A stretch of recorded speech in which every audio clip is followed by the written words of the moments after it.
A towering figure, his statue already a landmark in central London. And it didn't take long after his death was confirmed for the first tributes to Nelson Mandela to appear. The start of an outpouring of affection and respect for a man whom the whole world held in the highest esteem. At Downing Street, the flags, British and South African, were flown at half-mast. David Cameron lost no time in emerging to pay his respects. Tonight, one of the brightest lights of our world has gone out. Nelson Mandela was not just a hero of our time, but a hero of all time. Across the Atlantic in Washington, the flags at the White House also flew at half-staff. In mourning, President Obama said, for the loss of a close friend, an incomparable liberator, and an inspiration for freedom.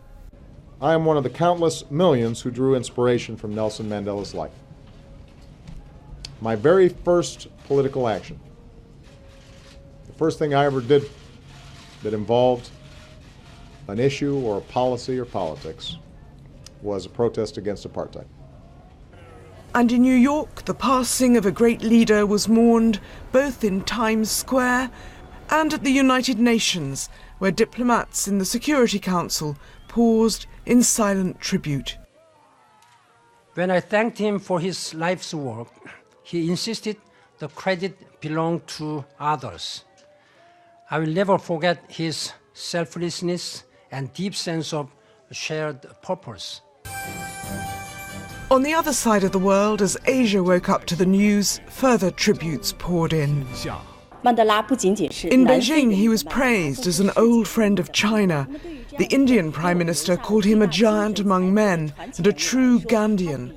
And there was this from Japan's Prime Minister, Shinzo Abe.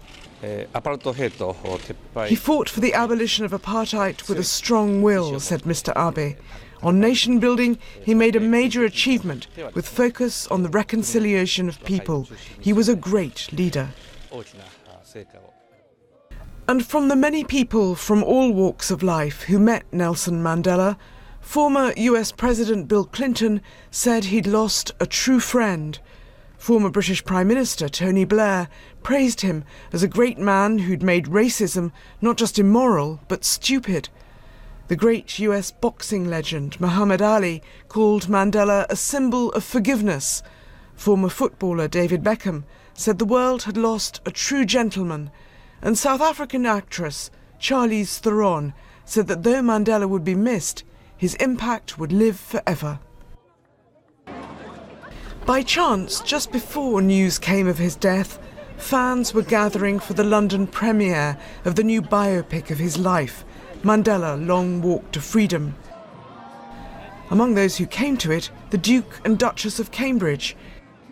It wasn't till the credits rolled that the news of the death was announced, leaving the audience shocked and sombre, including Prince William. It's obviously extremely sad and tragic news. We're just reminded of what an extraordinary and inspiring man Nelson Mandela was. And my thoughts and prayers are with him and his family right now. Thank you. As news of the death began to sink in, crowds gathered to share their grief and mark their respect. Overnight in London, it was South Africa House in Trafalgar Square which drew them. Just the start of the process of mourning for a figure whose impact on the world has surely been monumental. Bridget Kendall, BBC News.